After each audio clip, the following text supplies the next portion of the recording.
Welcome to the Dog Psychology Podcast with Todd and Art.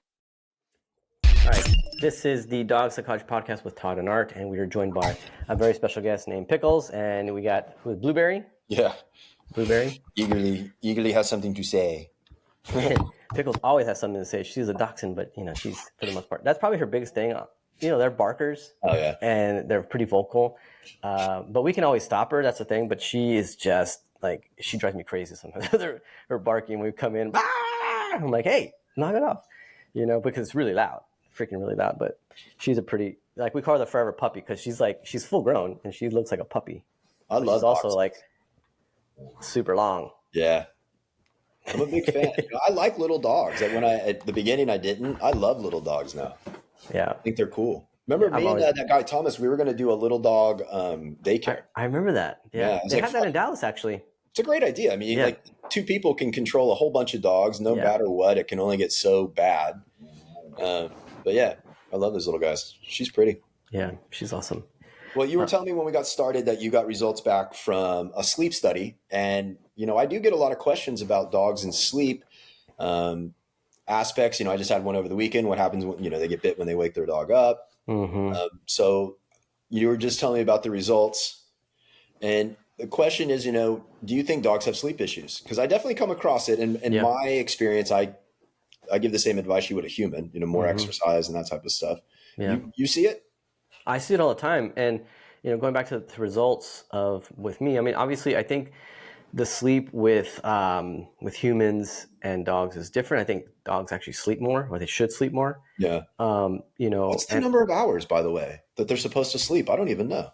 I don't know. I think with puppies, it's a lot of hours. Yeah, puppies is like 18 hours or something. Yeah, or maybe even more. Maybe like 20 hours, I think, for a puppy. I don't really know. But usually if I see, like, especially if I'm working with a puppy and they start getting kind of nippy, it's usually because they need to rest. Yeah, they can get those zoomies at the end of the night too, or often that overstimulation. Same thing with your kids. Yeah. It says most adult dogs seem to need between 8 and 13 and a half hours. And then this one here says 12 to 14 hours. One of the things that with puppy owners is if you're not using a lot of structure, puppies won't sleep enough. Like, we have to help regulate their sleep patterns is one of the things I've seen too. And then they'll get hyper tired, like you were just saying. Well, just like, I mean, we literally got my results right before we were about to record. I'm like, hey, let's check this out. And it says that I have mild sleep apnea, which I kind of already knew because, I do snore. And I think it had something like 14 events per hour, which means that there's a change in my breathing pattern, or I stopped breathing. I did a sleep study right before COVID happened. Of course, I never followed up with it because, COVID. And it says something, there was a point where I stopped breathing for 13 seconds. What? Yeah. Wow. And what's considered major sleep apnea then? I don't know. I mean, probably like not breathing for a long time. 15 times an hour. Yeah. But here's there's time. I mean, it happened last night. No, it happened yesterday. I was putting my son to nap, my youngest son to nap. And I was really tired that day. I only slept like 4 hours the night before because I was watching the UFC fight and I had to wake up early and all that stuff. But anyway, so I was exhausted. So I was like, I'm going to nap with him. So I ended up falling asleep, but I ended up waking him up because I stopped breathing. And when I stopped breathing, I go, I just like wake up because I can't breathe. And it's happened to me several times. Even like Anne's like, are you okay? Like, I literally wake up like I'm out of, like, I just lost my breath.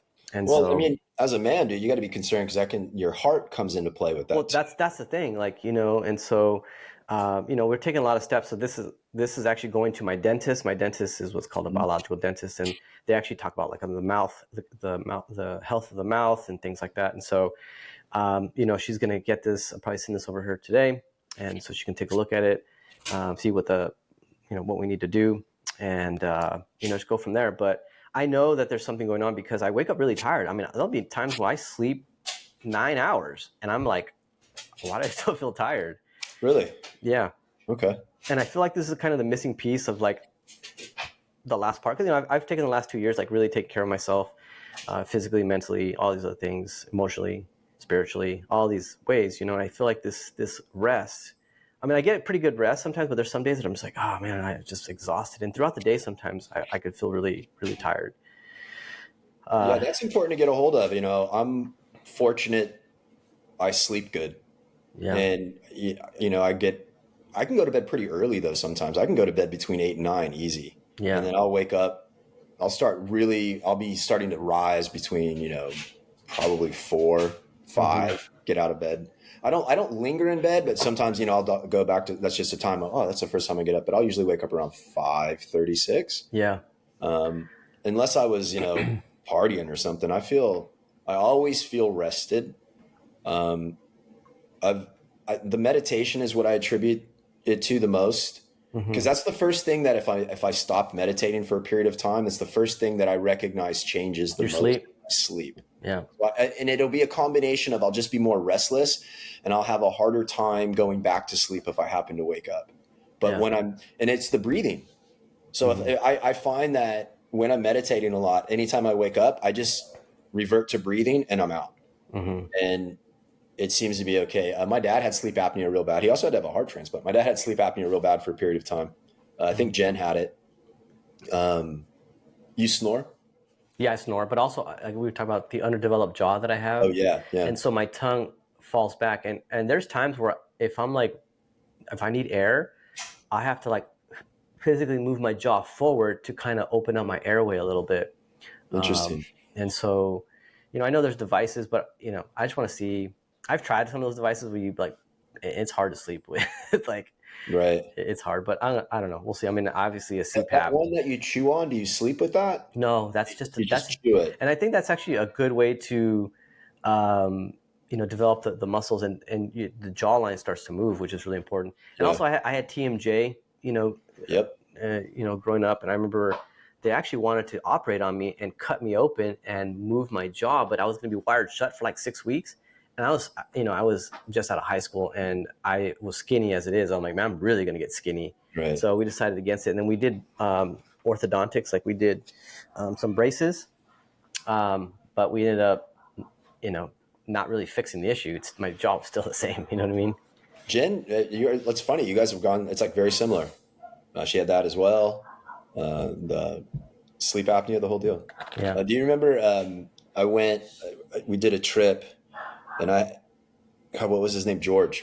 He used to be the sound guy. George Gomez. Yeah. And so we were traveling and, you know, we were supposed to have our own hotel rooms and we were at this one spell. They're like, all right, you're going to room with George. And I was like, what?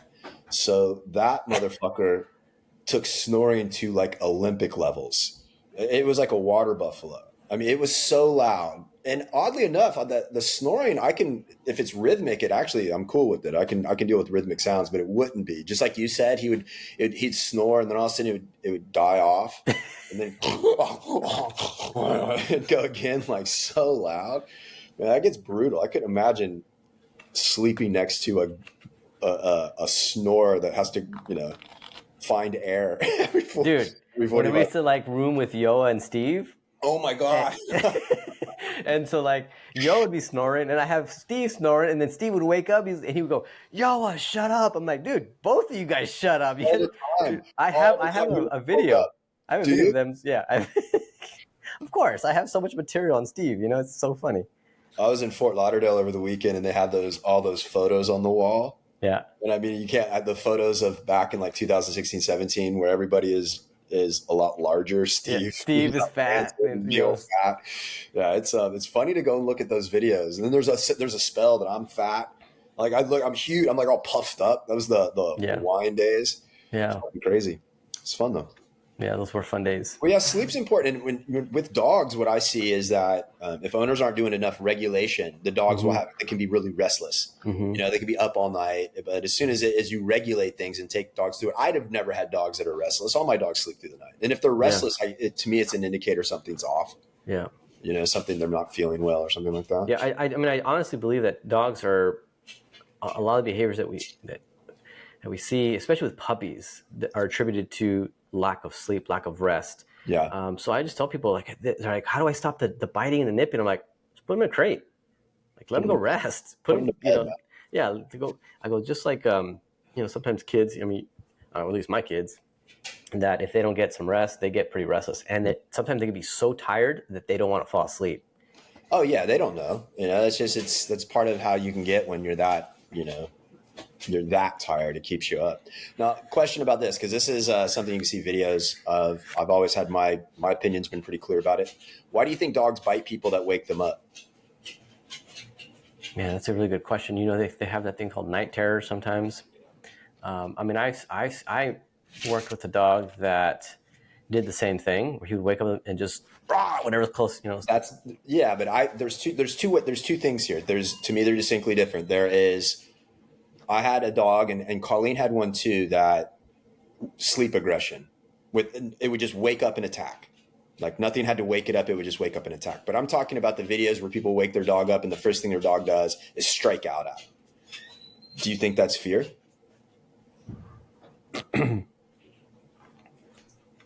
Maybe not fear, but maybe just being, I guess, startled would be fear. Do your dogs? But can you wake your dogs up without worrying about that? Yeah, no problem. Okay, so then why?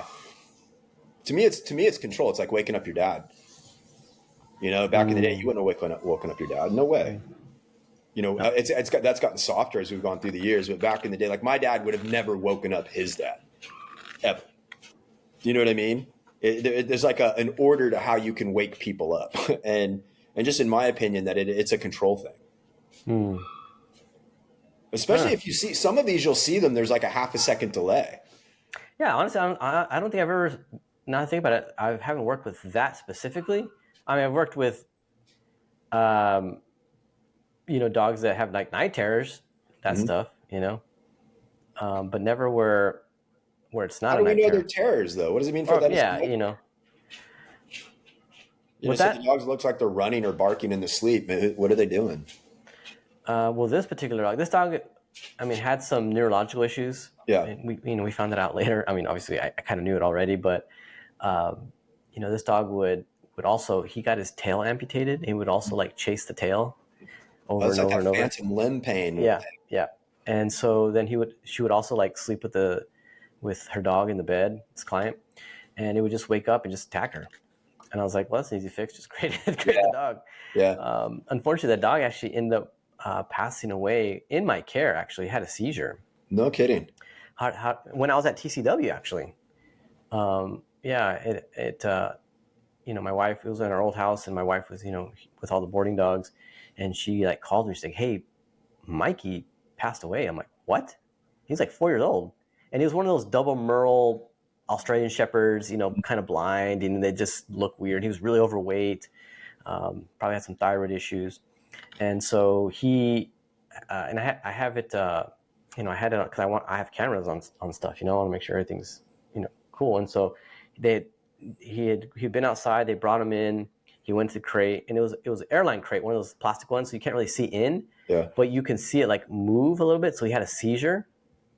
And then he ended up, my wife found him like, 30 minutes later. And so we ended up taking him to get a necropsy to kind of see like, hey, what happened? And they were like, he either had a heart attack first and a seizure, or a seizure and then a heart attack.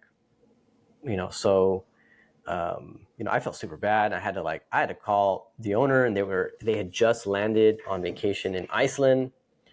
And she was like, how could this happen? He was only 4 years old. And I'm feeling like, I'm so sorry. Like, I wish I had the answers for you, felt super bad. But then later on, she realized like it wasn't my fault. She knew her dog was sick. And so she ended up getting a new dog, and then we trained that dog too. So that was, but that was probably one of the hardest things I've ever had to do, like make that call.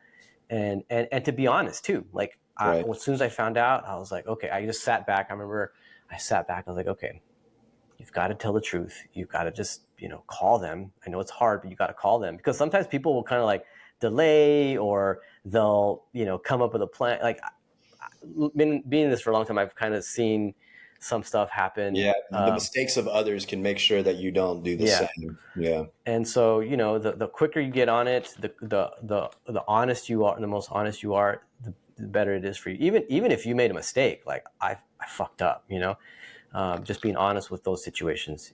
When I get these situations where, and there's a lot of different things that require this. Don't use any words that are justification. You know what I mean? Just like you just said, it's just, I'm going to tell you what I know, I'm going to use, I'm not going to make anything right, wrong, good, bad, the best I can. I'm just going to explain, this is what we know. This is what's happened. This is what we did. And this is what we're going to do. Yeah. And that's all you can do. And then, empathize from there. But Yep. the people like, well, we're not sure, he was sick. That shit, don't do it. Yeah. Don't do it. It's going to make people really, really sour so fast because it seems like you're not taking responsibility the right way.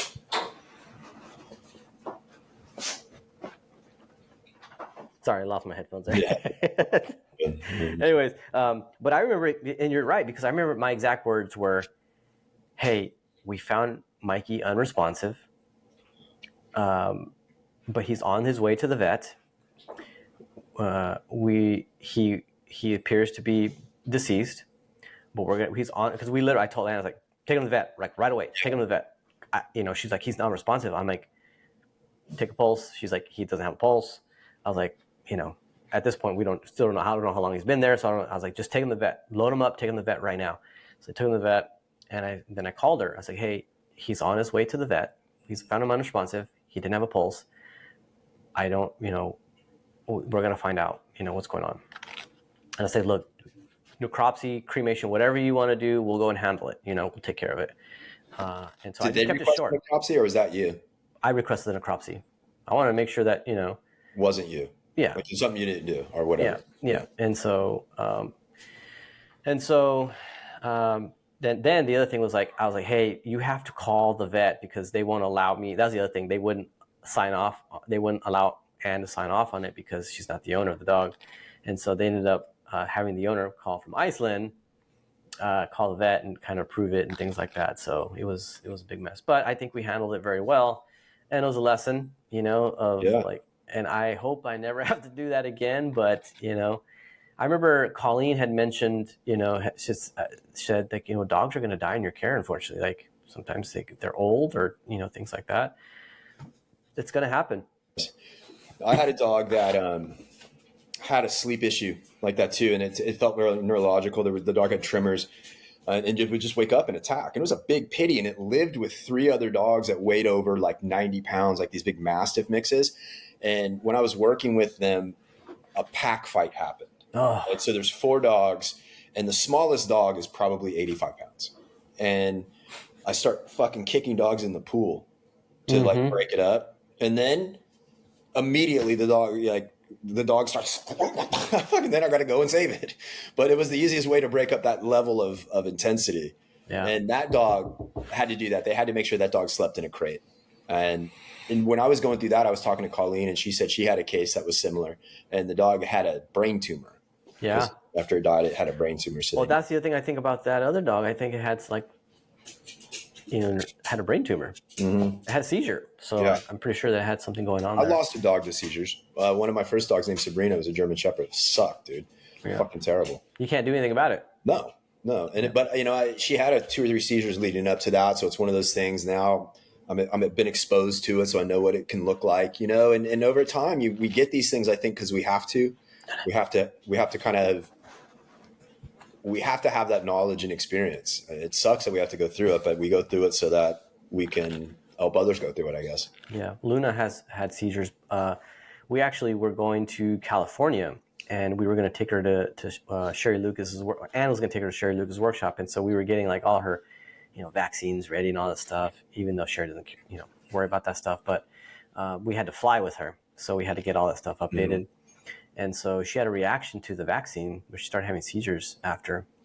And so anytime, she also had a reaction to the flea medication.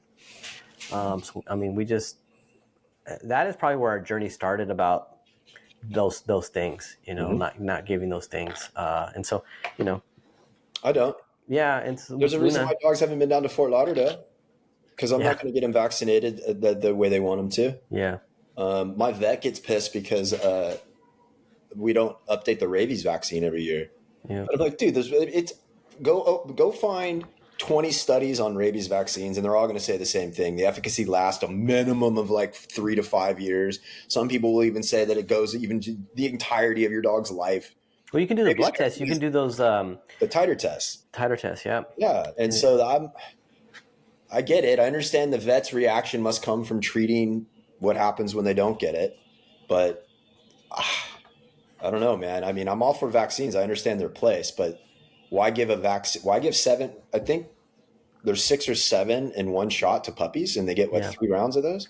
Yeah. So I wish I had the ability to do a pretty intensive study where we all were able to take a couple hundred dogs, a control group that got no vaccines, a group that got the vaccines in typical order, and have the ability to create a consistent environmental thing for them to go into, so the variables are regulated, and see what happens. Because I think we may be dealing with what we may consider behaviors that are coming from things like the vaccines. Mm-hmm. Do you know what I mean? The inability to maybe learn as well, or reactivity, like sensitivity to reactivity, stimulus the way that they react to stimulus in the environment could easily come from things like that. Yeah. It would be interesting to be able to regulate that to find out. Yeah. Well, you got like places like Hawaii, they don't have rabies over there. That's why they have, like, when you take dogs over there, you have to like quarantine them for like a month or something crazy like that. I actually knew someone who moved to Hawaii and they had to quarantine their dogs for a month. I think most countries, or not most countries, since so many countries are islands, I think that like England would be the same. Anytime you're going to some place that is, has some landlocked land, they're definitely a little different about it. Yeah. That takes, I was mentioning Fort Lauderdale, and that go into, we were talking about sleep issues. One of the other things that, when you're having sleep issues, it makes you're emotionally going to be it's different. You know what I mean? Yeah. You're more fragile. I had 2 cases this weekend that were interesting because they were the same on paper. Like I get notes when I go down to Fort Lauderdale, and it says, they're basically biting everybody notes. Both of them were the same. The dogs were biting the owners. Dogs were biting outside of the family. Bite, bite, bite, bite, bite. One of them was a 5-year-old Jack Russell, and the other one was like a 4-year-old mini Aussie. And the interesting thing that they both had in common was grief. That's what was interesting. Like before the appointment, I'm like, oh yeah, I got it. And then afterwards, I'm like, oh shit. So the first appointment, typical, lost 2 dogs, and then went and got another dog to replace it. Mm. And in that particular case, the woman was masculine energy, but emotional, right? So she was the masculine energy in the relationship, and the dude was kind of the softer, more kind of like roll with it. And she was right. But she also was very emotionally needy for the dog.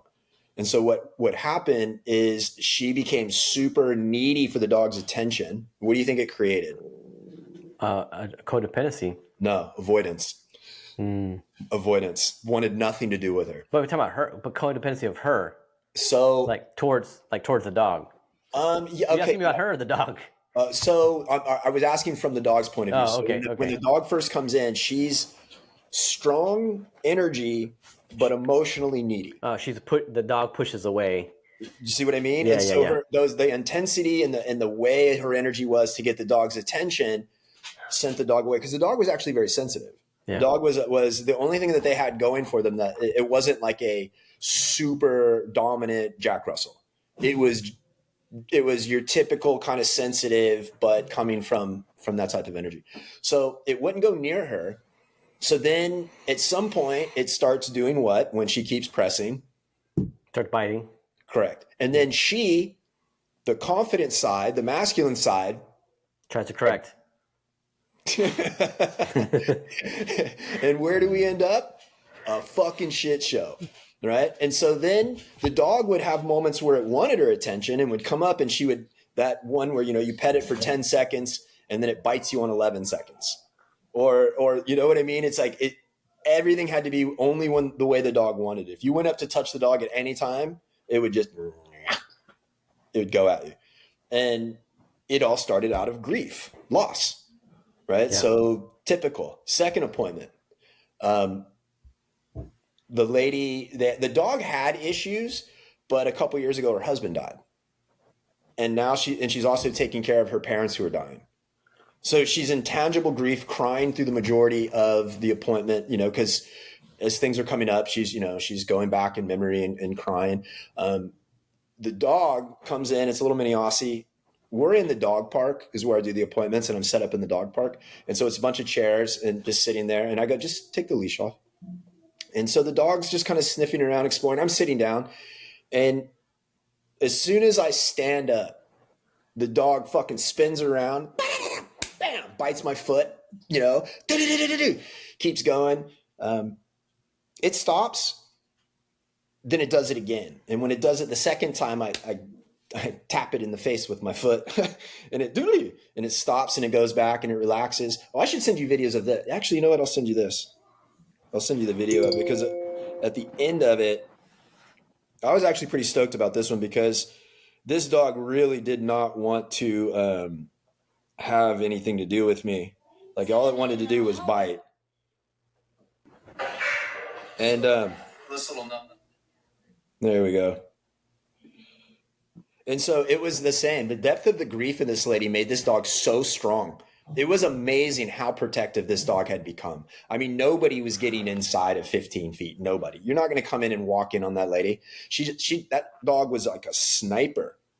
And the dog listened, but it was the same. I mean, to me, I've seen grief cripple situations over and over again. Powerful people, strong people get a dog in grief, and the neediness, and it overrides everything, and the dog takes over. You experience that? Yep. I've shared this story before, where I had a client that it was a young couple. The wife ended up passing away of cancer. And before she passed away, the husband got a dog. And so immediately he like showed me pictures when they first got the dog, and it was, you know, her in the hospital and the puppy's on top of her. And so they're already, you know, building like a bond, you know, like not a bond, but like they're building a relationship, and then she passes away now that it's gone. And so now the dog became very protective of the husband. And it was interesting, because as soon as I took this dog, I took it in for a board and train.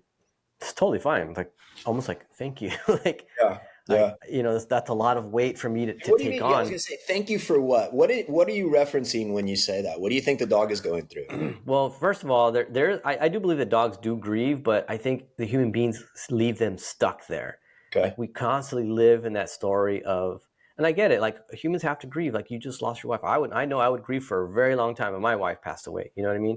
But I think there comes a time where you have to be able to separate. Like, if I'm with my dogs, like, I can grieve and I want to grieve, but I try not to grieve around the dogs, you know? And so Yeah. I think, like, this dog had the weight of grief surrounded him all the time. So then when I removed the dog, it was always like, that weight has been lifted, because I'm not living in that story, you know? I have compassion for the husband that lost his wife. But, you know, I would take it on hikes. This dog was awesome. Like, I would take it off leash. I would go on hikes with it and with my pack, and it was just like a normal dog. As soon as you brought the husband in, it would just switch. Some of those cases are so profound. The ability to see the power of energy at that level is nuts. And by the way, I didn't know that's what had happened. I didn't know his wife had passed away. I didn't know that. I just knew him as a single, because he was young. I thought he was just a single guy. And then when I started asking questions, I'm like, hey, when did you get the dog? Because I was really like, why is this dog like so perfect for me? And then when he goes to the owner, like it's, you know, protecting. And I was like, why is it doing this? So I started asking questions. When did you get the dog? Oh, I was married and, you know, I got it for my wife, and I knew he was single. So I started asking more questions. Well, are you divorced now? He's like, oh no, my wife passed away. Oh, so what's the story? Like, oh, she died of cancer. And he's like, that's why I got Gus, because, you know, she was diagnosed with cancer. And so I felt like getting her a puppy would be really good. And I think that it can help, but also it's injuring or hurting the dog. Yep. Emotionally, you know, because like the dogs, they didn't sign up to be surrounded by all that, you know? And so animals would not stay in that energy. They're definitely going to remove themselves from that. That's why the animals move away when they die. They don't, it's natural that there's a disconnect at that moment. Or protect, like you said with this client you're talking about. So, Correct. you know, he actually is remarried, and you know, I still keep in touch with them. And I actually knew his wife before he met her. I actually knew her, and oddly enough, she was the first person that, you know, I do these socials, and you know, this is like 2015 when I had my very first social, but I had it in downtown Dallas. I had it in a high rise. on the 19th floor of this building that this guy bought, and it was completely vacant. And so she knew the owner of the building. I was like, hey, can I use the building? He's like, yeah, you could use this whole floor. So we had a social in a high rise in a freaking, it was completely gutted. So it was just this big giant room. And I just had 10, 15 dogs. And that's the first time I ever did a social. Oh, that's cool. That's a cool visual right now as a picture.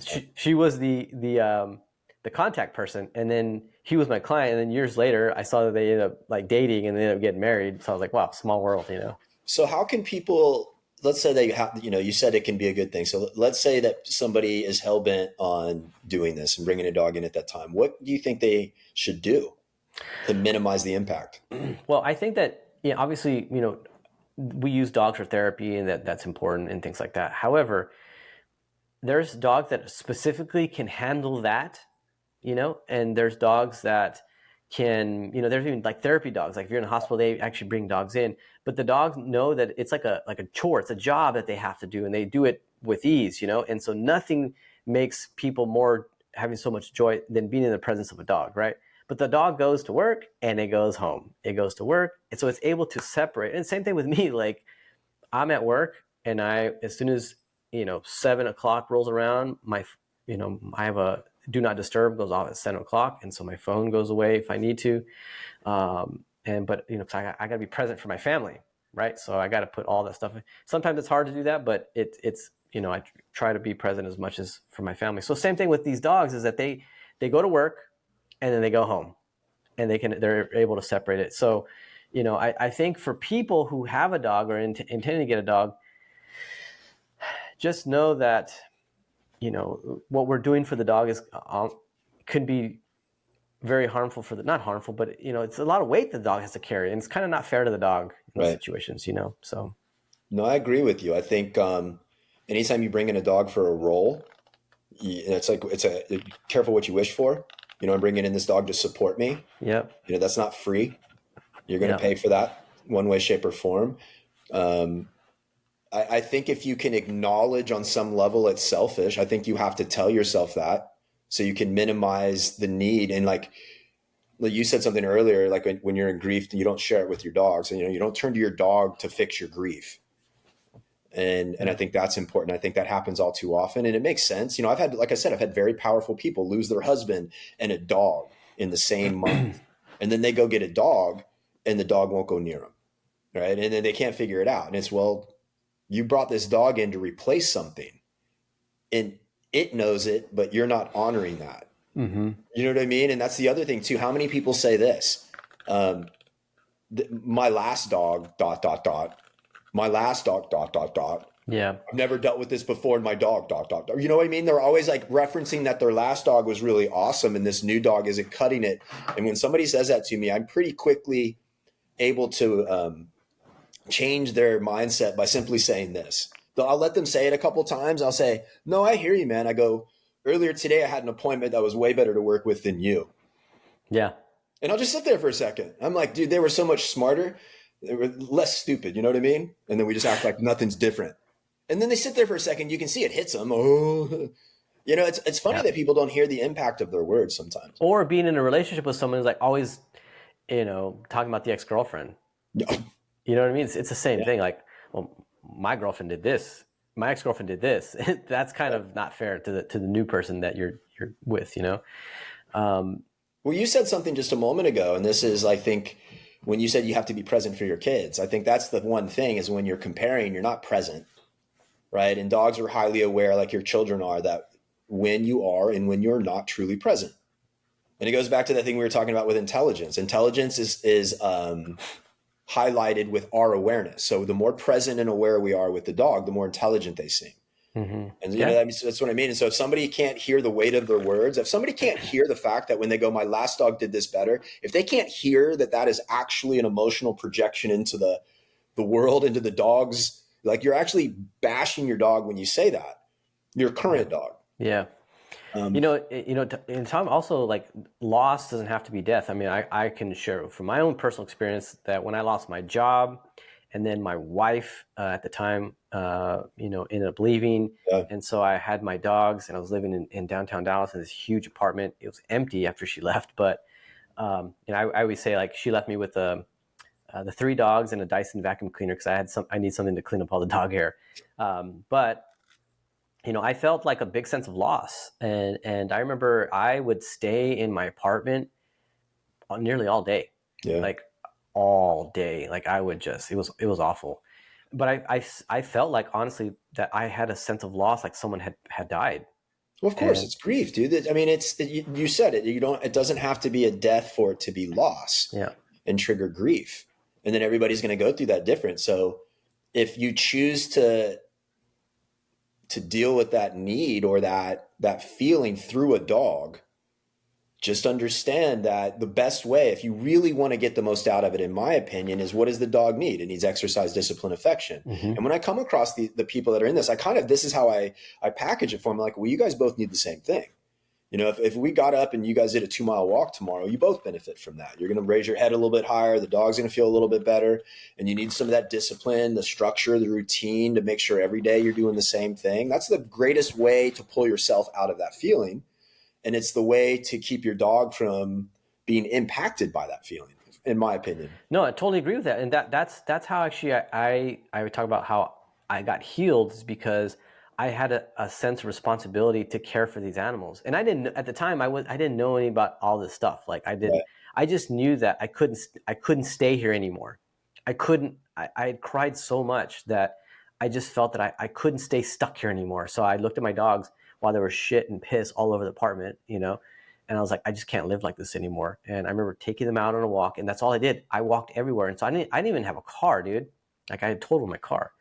And so I walked everywhere in downtown. I go to restaurants, walk, to the local, hangout, the local dive bar that I always hang out at. But I had my dogs with me all the time. Like I would literally take them, but we would go walk. And so we walked so much.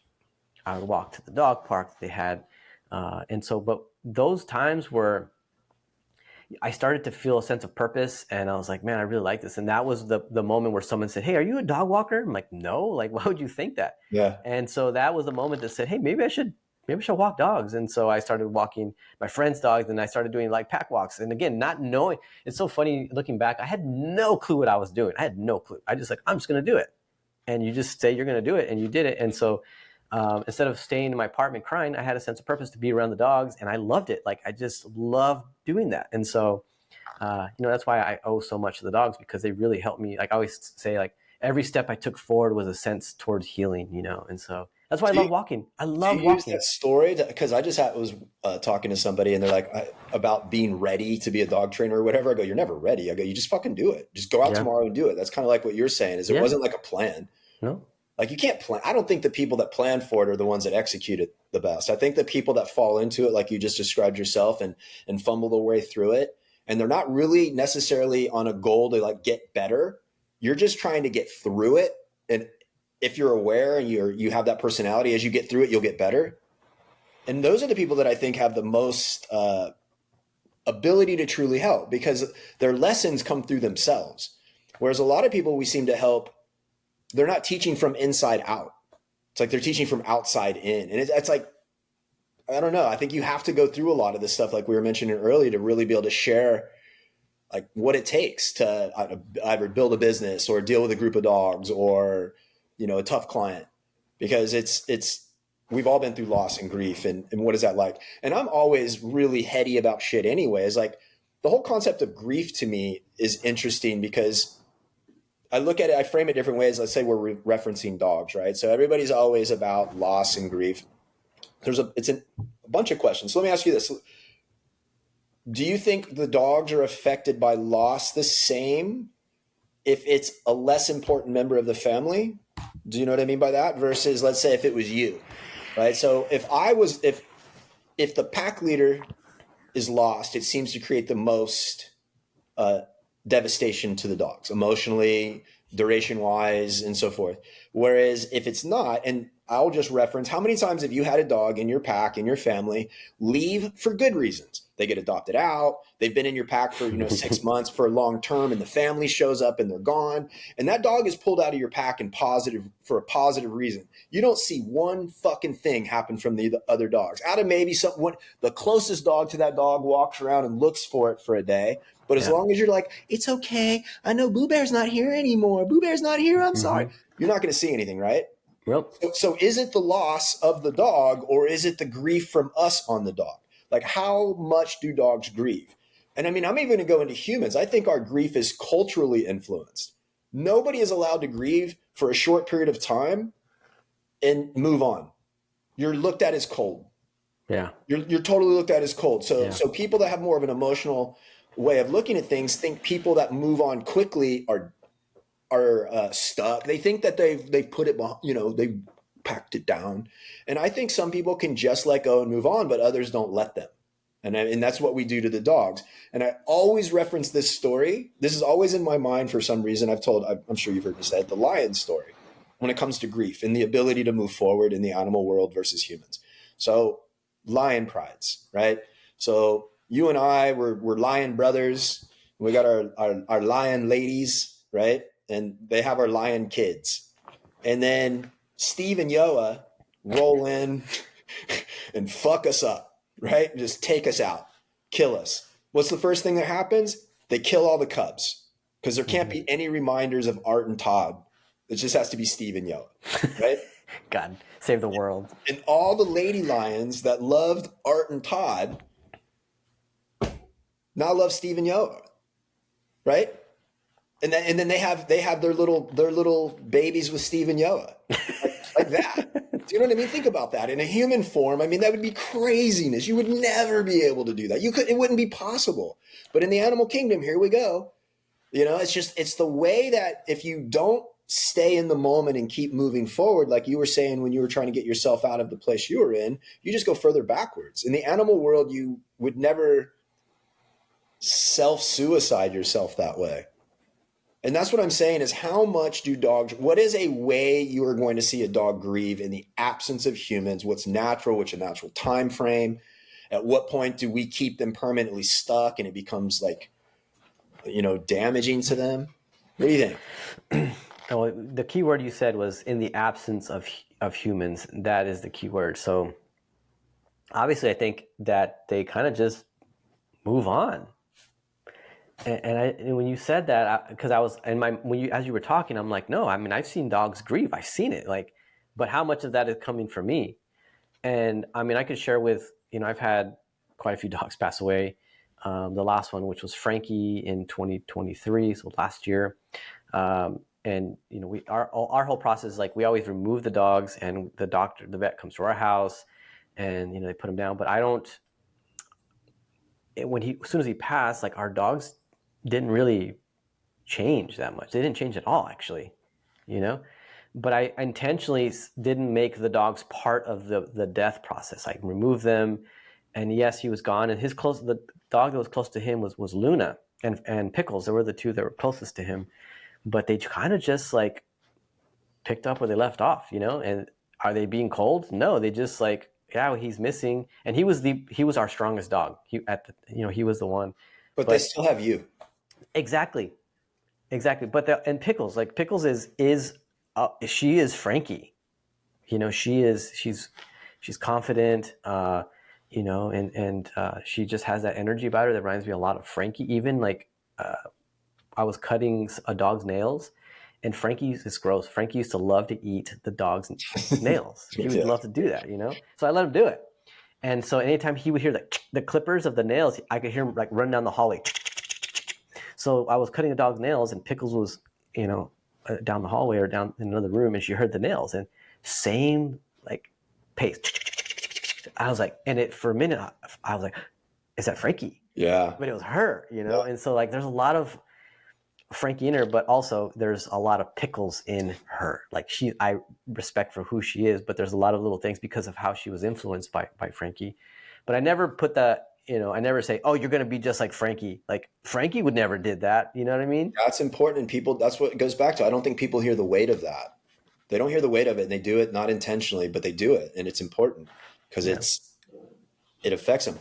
I think that dogs are just wired different. We unfortunately lost one of our dogs really kind of a traumatic way. It was Almondine. She was a Mastiff Boxer mix. And I was here working on this house, and we had another house up the road. And my daughter, oh God, sucks. My daughter calls me and she's, Dad, it's Almondine, come home. And I can hear in the background the dog. Oh, fuck, no. this sucks. And what had happened is, and I'll go 12 hours earlier in the day. So Almondine was getting towards the end, and she had really bad legs and she couldn't really move very much anymore. And the day, I don't know if it was that morning. I think it was that morning. I was out front. I have a video of it. I was videoing her, and I'm, telling her how much I love her. And I stopped that video and I called the vet. Make an appointment. He's going to come the next day and put her down. And later on that night, my wife was trying to move her. And when she went to move her, she must have had a massive heart attack or something ruptured. I don't know what happened. But all of a sudden, she just started screaming at the top of her lungs. My daughter calls me. I'm just a minute or two. I drive back to the house as fast as I can. She's basically 30 seconds away, 45 seconds away from dying. I get down in her face and she died.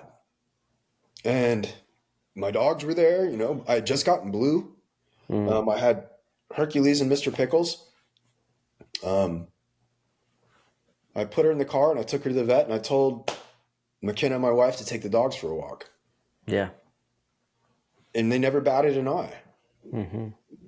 But I mean, it fucked with us because of the power of the way that went down. But again, they didn't bat an eye. Yeah. And I wasn't the one that was going to go and share trauma with them and be like, I know you, you know what I mean? It's like people feel like they're doing such a positive thing by trying to have that interaction with their dog, not realizing that really you're putting this in your dog. Yeah. You're not talking about it with your dog. You're putting it in your dog. You're now like cutting them open and putting it in and sewing it back up. And then you're going to talk about that effect like it's their response for however long you choose to see it and talk about it. Yeah. And that's the part I wish I could get people to just not do. Be or just be aware of it. That here's the thing. Like, I think it's important for people to grieve, and I think that your dogs can recover if you grieve around them. Like, I want to make that clear. Also, like, people are like, oh, you want me to complete, like, grief comes whenever it comes. Like, right. I mean, there'll be days, years will go by, and I'll just think of Frankie, and I'm fine, and then I'll think months later the exact same thing, and I'm in tears. Like, I'm just bawling, And so it's not like, and sometimes the dogs may be around me, but it's okay to grieve, but understand what it can do to your dogs, but also more importantly, what can you do to help your dog? Well put, Art. That was a good way to clear it up, that your dogs can support the shit out of you through that, but you have to support them so they can support you. Right. Right. I mean, it's help me help you. Jerry Maguire. There you go, dude. Help me help you. There you go. Figures Tom Cruise. Perfect word. All right. So I sent you oh, you just sent another one? Yeah, I sent you some videos. Okay. I want to talk. So what ended up happening after this? So we did those videos of that Boston Terrier, and I talked about the situation, right? And I talked about it was an adopted dog, been through a few homes. The lady had was having some strokes and some brain issues. And so I ended up, after that series of videos, I had a student and I just said, hey, bring me the dog. I'm going to take the dog for 2 or 3 days, but you have to come pick it up, drop it off and pick it up in the day, like a daycare thing. And I'm going to take the dog through kind of a camp, kind of like a little, you know what I mean? Like a little rehab camp. And I'm going to see what I can do to help you guys. And I did it more for, I don't want to say if I did it for me, maybe I did, it wasn't for charging them or anything. I just wanted to see what could be done with this little booger. And so they showed up. If you show the first video, this is, you'd seen this, a little clip, but this was again, showing up again. And this is the way that the dog was behaving. And I'll take you through what I did and what happened at the end. And then some of the updates I've got since then. And it all happened in a very small amount of time, which is interesting, like days. So yeah, it infects you, right? It's almost impossible not to be infected by that. Oh, I know her, Patty. Right? Yeah, yep. She comes and sees me every Well, week. look at your body. See how you're Yeah, torqued? I feel it's kind of Okay, so I'm going to show you something. So look right here in the center line of your body. Bring both your hands into the center line of What your I body was and get trying your to hands show on the her leash. here, Make it just a just- little bit longer. Don't have to hold. You can pause it. Now bring. What's that? You see how, and this wasn't the intention of this. I just wanted you to see the energy of the dog. Oh, is yeah. that if you notice how when we hold a leash, we tend to center ourselves Mm-hmm. and pull ourselves like we center and we're grounded. And by the way, if you want to read something super interesting, Art, since you're on this self-improvement kick, look up grounding your bed Oh, yeah. and I see grounding sheets. Yeah, I seen those. Yeah. So I have a clip from this dude who took metal duct tape and a wire and grounded his bed himself because he had heard about it. And he said the results were so profound, he couldn't believe it. So that he went to Scripps Institute. Was it Scripps? It was a pretty known like school of science, some shit like that. Anyways, they ran it through hundreds of repetitions and they fucking couldn't believe what it was doing for people. The relief of pain, anxiety, and all this stuff from grounding their bed. The point is that people typically touch the leash and they get top heavy. They start to use their arms and their shoulders, so they're reaching out. And as soon as you reach out, you become ungrounded. Well, as soon as you become ungrounded, the dog's going to dig in hard, and they can feel it. You've heard me when we talk to students Be a up tree. on stage. Like if I've ever on stage talking to students and the students have their dogs, the point of view of seeing students be kind of like wiggly, and the dog is always wiggly, and then getting them to center and ground themselves in the chair and how fast the dog will relax to that. Play this through. I just wanted you to see the dog. This is what showed up. You want to continue playing this video? Yeah, just play for another few Okay, seconds. now bring your hands in together so they work together. Yes. Relax. They're not working together. Touch. Your hands need to touch each other. There you go. There you go. Even like that'll work. Even that'll work. Okay. Now you see how your body's more relaxed? Do you know? What's that? So you can pause. You can go to the next video. So this is just what showed up. So I was really determined. There's something I don't know. I saw something in the dog. And if you go to the next video, it's just an extension. I did some e-collar work the first time. This is just an extension of the e-collar. And you can see it's the dog getting better at it. It's, still using a little bit of food, but Sure. Stopping right there. and I'm really articulating what I'm doing. Your chicken. No wait. Start to move a little bit. Comes out here, a little bit of pressure on the collar, holding it right here. The dog looks so much softer. Yeah. I'm on level 2. Okay. So I'm going to turn you this way. Take a couple of steps. Right there. Hold. If you actually turn for me, I'm just going to go ahead and do that. And go this way. You're also moving very slow too. The dog's like mimicking you, which is really, really good. Yeah. I didn't have to do anything. Good girl. But right here, hold, tap and hold for a second. Good job. Here we go. Hey. Hey. Bit me for the food. Basically bit me right there. Oh shit. Yeah, just got a little. That's where the food is helpful, just to a point with her. I like that. Love that. Oh, there we go. There we go. Good job. Now I'm gonna get a little bit more how I want it to be. Let's go. Good job. Good job, Bubba's. So I'm just using the leash right there. That's just me and her. Good job. So let's start to walk.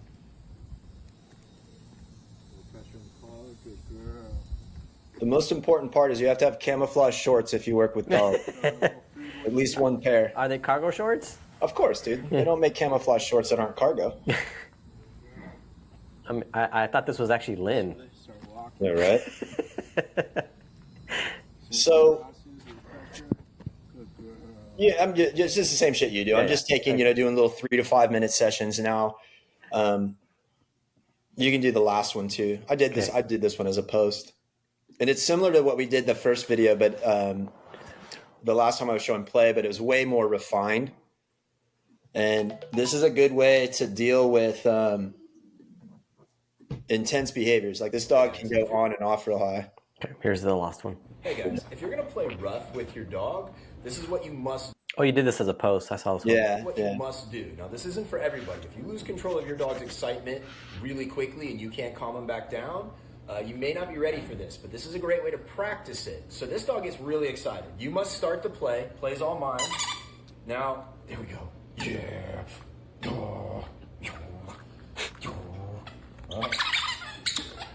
There she goes. This dog goes up quick. You can see she gets excited. Look at this. This is crazy. So if I can't stop this, I would never encourage opening this Pandora's box open. So here you go. I got to change my energy. Okay. Now she keeps going. I will just give touch right there in the chest. Now she has to relax. You can see what you're looking for is that.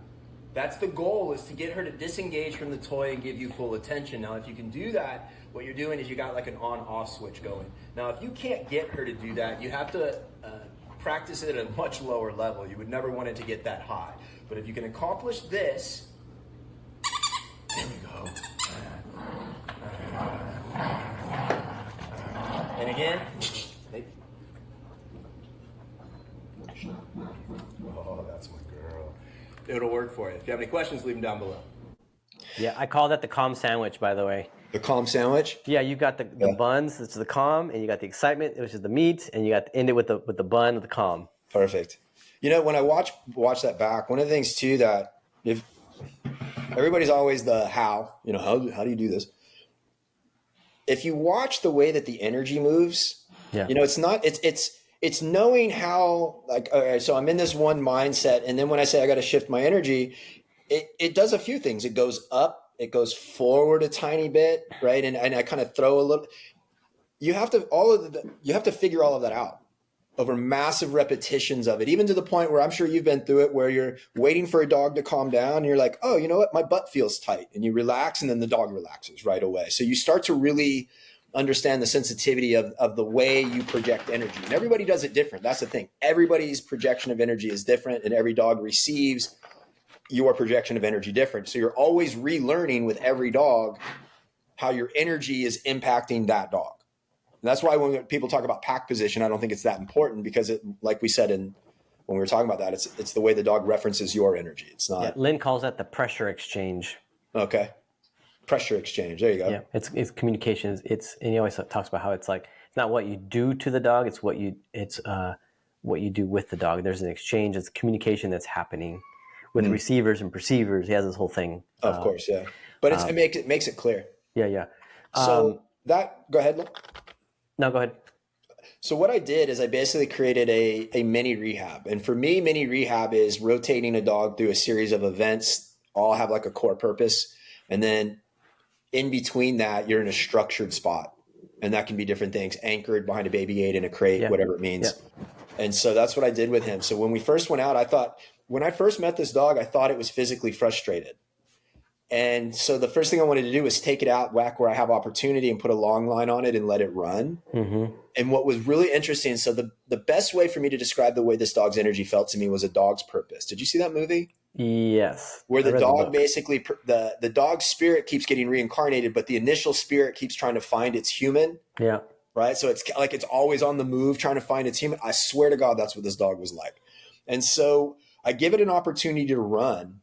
And it's weird. All it wants to do is move with intensity in one direction, not running. And then as soon as I would block it, it would turn and it would go the other way.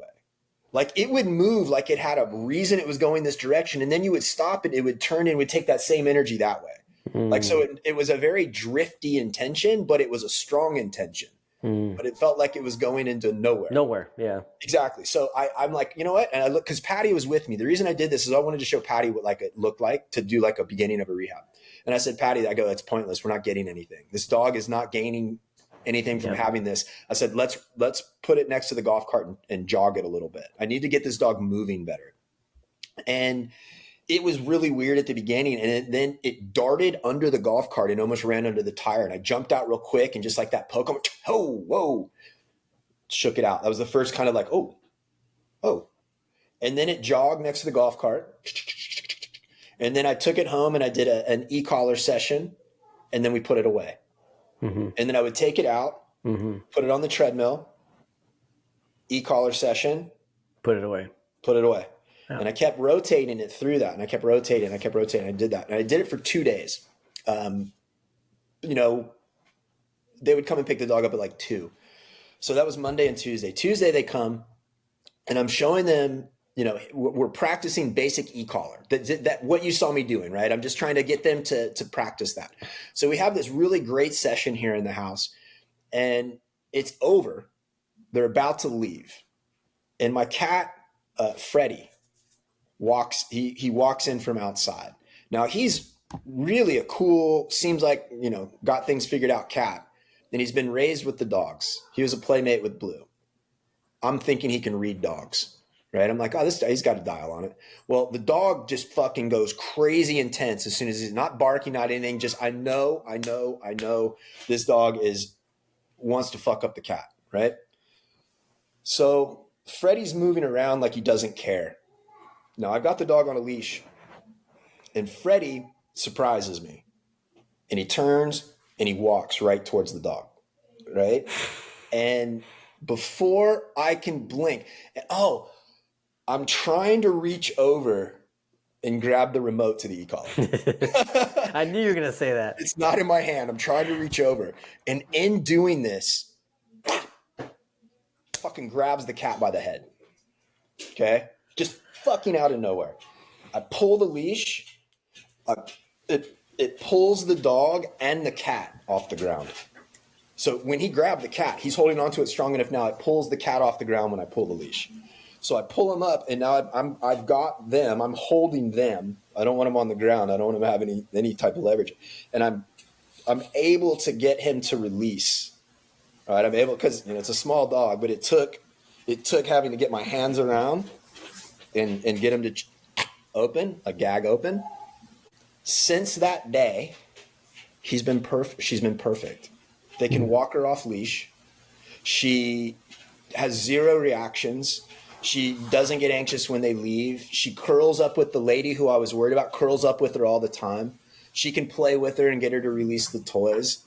And I don't know if it was what happened at the end in what I did or if it was everything that led up to that.